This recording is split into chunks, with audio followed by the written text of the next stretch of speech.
dit, ordonne à cette pierre de devenir du pain. Alléluia. Ordonne à cette pierre de devenir du pain.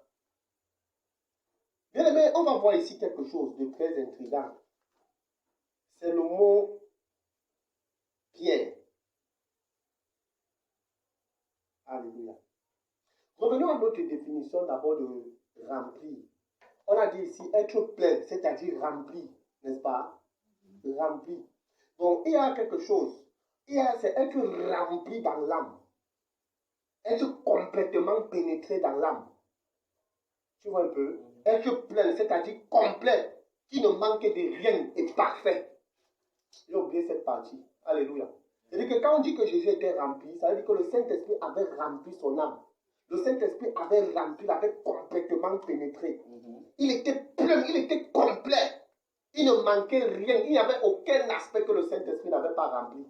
Donc, malgré le fait qu'il avait faim, malgré le fait que la chair réclamait, malgré le fait que la chair était devenue faible à cause de la longévité des jours de famine qu'il a traversé, l'Esprit était fort. Alléluia. L'Esprit était fort. C'est pour ça que lorsqu'il a rencontré, qu'il a fait face à Satan, l'Esprit était fort pour résister. Alléluia. Et c'est important. Il était plein. C'est pour ça que j'ai d'abord commencé par le mot revêtu. Là, David a dit qu'il était, il est maintenant rentré du désert étant dans l'esprit. David n'utilise pas revêtu. David utilise dans l'esprit parce qu'en fait, le mot dans le grec, c'est une préposition. Ce n'est pas un verbe. Amen. On dit il est rempli, il est sorti dans l'esprit. Il n'est pas sorti comme s'il avait encore reçu quelque chose parce qu'en fait, il avait déjà reçu la chose. Et ça nous amène à comprendre quelque chose. Amen. Vous qui allez nous écouter dans les nations, la parole de Dieu nous amène à comprendre que, étant rempli de l'esprit, le diable ne peut pas nous soumettre à ces tentations, à ces tentatives, à ces épreuves. Amen. Il ne peut pas. Et Jésus nous en a montré l'exemple. Alléluia. Ça veut dire qu'on peut vivre une vie dans ce monde dont on maintient Satan à distance. On peut vivre une vie dans ce monde dont on maintient Satan à carreau, en quarantaine. Là où il ne peut pas nous atteindre. Ah oui, c'est possible. Il va beau tenter, mais il ne va pas pouvoir nous vaincre. Alléluia. Maintenant, il y a le mot conduit. Ça veut dire qu'il a été conduit dans le désert. Le mot c'est ago. Ça veut dire mener. Ça veut dire conduire. Ça veut dire amener avec soin, apporter d'un point à un autre, à une destination. Ça veut dire mener en tenant en haleine. Qu'est-ce que ça veut dire? Ça veut dire que Jésus devait passer par là. Alléluia. Parce que dans ce monde, en tant qu'enfant de Dieu, le Seigneur Jésus-Christ nous a montré que on va sauf que passer par les épreuves du diable. Satan va sauf que nous tenter dans un mauvais sens. Aussi longtemps que tu es dans ce monde, Satan va te tenter en tant qu'enfant de Dieu. C'est pour ça qu'il utilise le mot conduit. Ici, on nous dit un peu que c'est comme un chien comme tient en laisse. Et bien aimé, quand j'ai étudié ici, j'ai réalisé que durant toute la vie du ministère de Jésus terrestre dans ce monde, il a été tenté à tous les niveaux. Il a été tenté de temps en temps. Mais il n'a pas été, comment? Il n'a pas succombé. Il n'a pas été vaincu.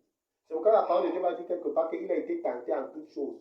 Mais il n'a pas succombé. Amen. Ouvrons la Bible dans 1 Corinthiens.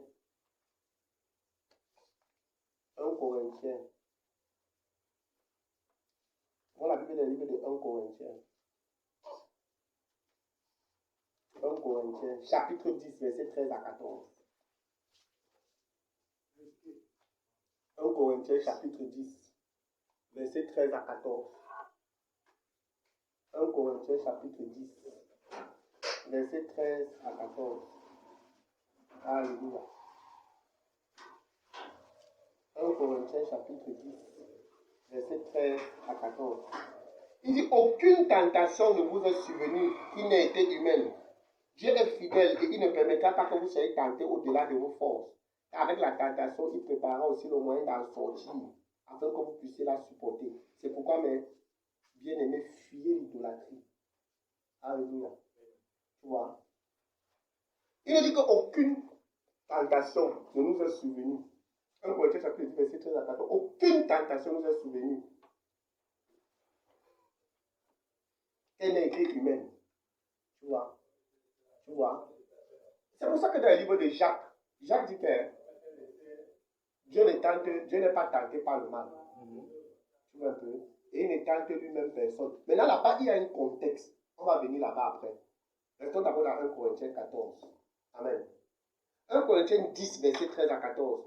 Maintenant, on va définir le mot tentation. Parce que j'ai dit que les tentations sont ces deux mots différents. La tentation, c'est maintenant dans le mot grec, c'est pairosmos.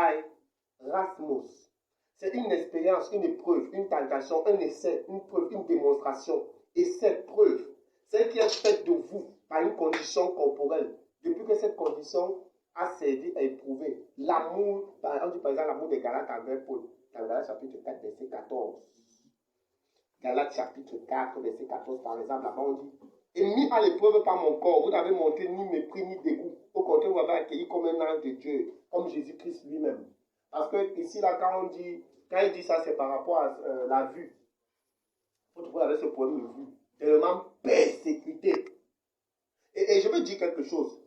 Les gens vont regarder la vidéo aussi dans les nations, c'est que Jésus a dit concernant l'apôtre Paul et son appel que je l'ai apparu pour lui montrer ce qu'il va souffrir pour moi. Jésus n'a pas dit que je l'ai apparu pour lui montrer la prospérité qu'il va avoir pour moi. Oui. Tu vois, dans le livre d'Apocalypse chapitre, ça c'est Paul. Dans le livre d'Apocalypse chapitre 1, l'apôtre Jean dit que mes frères, vous qui n'avez pas aux mêmes souffrances, mes compagnons dans la souffrance. Je sais pourquoi je dis ça. Parce que tu vois aujourd'hui beaucoup de pasteurs. Oh, c'est terrible. C'est terrible. C'est terrible. Voilà. Apocalypse chapitre 1. Il dit, Dieu, révélation de Jésus-Christ, Dieu l'a donné pour montrer à ses serviteurs ce qui doit arriver bientôt. Il a fait connaître en avance son nom à son serviteur Jean. Celui-ci a attesté tout ce qu'il a vu. Et la parole de Dieu est témoin de Jésus-Christ. Heureux celui qui lit et ceux qui écoutent la parole de la prophétie et qui la garde, ce qui est écrit, qui s'y trouve écrit car le moment est proche. De la part des gens aux sept églises qui sont en Asie, que la grâce et la paix vous soient données de la part de Dieu, celui qui est, qui était, qui vient de la part des sept esprits qui sont devant son trône. Voilà. Il dit au verset 9, moi Jean, votre frère et votre compagnon dans la persécution, le royaume et la persévérance en Jésus-Christ. Il dit votre frère dans la persécution. C'est que Jésus a dit que ceux qui veulent pieusement, la parole de Dieu, ceux qui veulent pieusement vivre en Jésus-Christ seront persécutés. Et tu vois, aujourd'hui, on a un évangile qui parle de la prospérité à outrance, de la prospérité dans la démesure. Mais les gars, si l'évangile qui prêchait était tellement vrai qu'il n'y avait pas ouverture à une prospérité quelconque, parce que le but était le ciel. Le but était le ciel. Alléluia. Le but était le ciel. Donc c'est très important qu'on comprenne ça. Le but était le ciel. Donc, il nous dit quelque chose ici. J'ai voulu relever ça d'abord avant qu'on continue. Donc, il nous dit ici que essai, on dit épreuve, celle qui est faite de vous par une condition corporelle depuis cette condition. Tu vois un peu ça? Donc, on dit ici que c'est une sorte de tentation. L'apôtre Paul a vécu ça dans toute sa vie de ministre de Dieu. Tu vois un peu, non? Dans toute sa vie de serviteur, il était dans cette épreuve dans la chair. Il était dans cette épreuve dans la chair. Alléluia. Il était dans cette épreuve dans la chair. On dit l'épreuve de la fidélité de l'homme, son intégrité, sa vertu, sa constance. Un attrait au péché, tentation au résultat des désirs et des circonstances extérieures. Une tentation interne au péché, la tentation par laquelle le diable a cherché à détourner Jésus le Messie de la cause divine. Voilà. On dit la condition des choses ou un état mental par lequel nous sommes attirés à pécher ou à une défaillance de la foi et de la sainteté. On dit adversité, affliction, ennui, envoyé par Dieu et servant à tester ou à éprouver le caractère, la foi, la sainteté. La tentation, c'est-à-dire épreuve de Dieu par les hommes. Rébellion contre Dieu, moyen par lesquels sa puissance et sa justice sont défiées comme si cela était possible. Quand on voit encore la définition de la tentation ici, Dieu peut donc nous mettre en tentation. l'étude est importante. Ah oui. De la même manière que Satan te tente, Dieu peut te tenter. De la même manière que Satan te soumet à la tentation, Dieu est capable aussi de te soumettre. Dieu, toi qui es capable de te soumettre aussi à la tentation. C'est ça alors maintenant. On voit maintenant la différence. Parce que dans l'esprit des gens, c'est pour ça que je vous ai dit que je veux qu'on parle de ça aujourd'hui, la tentation.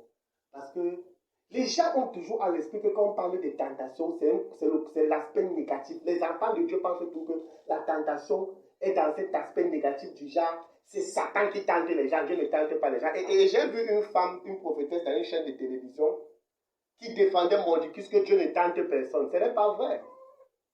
C'est quand tu te mets à étudier maintenant que tu comprends que de la même manière Dieu tente, Satan tente.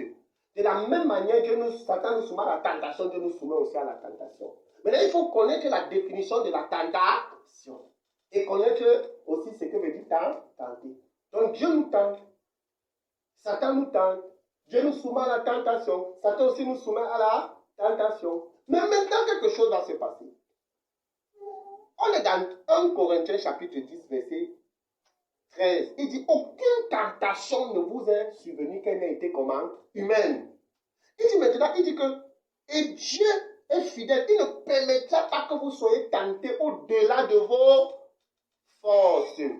Alléluia. Il ne va pas permettre que vous soyez tentés au-delà de vos forces. Très important. Il ne va pas permettre que vous soyez tentés au-delà de vos forces. Alléluia. Alléluia. Alléluia. Il ne va pas permettre que vous soyez tentés au-delà de vos forces. C'est très important. C'est très important. Tu vois, il ne va pas permettre que tu sois tenté au-delà de ta force. En d'autres termes, la tentation du Seigneur, ce n'est pas pour qu'on pêche. Parce que quand quelqu'un va maintenant entendre, ça va dire que ah, donc Dieu me tente. Ça veut dire que le péché dans lequel je me trouve là, c'est une très bonne chose. Amen. Amen. Donc, oui, Dieu, non, non. Il dit qu'il ne va pas permettre que tu sois tenté au-delà de tes forces. Alléluia.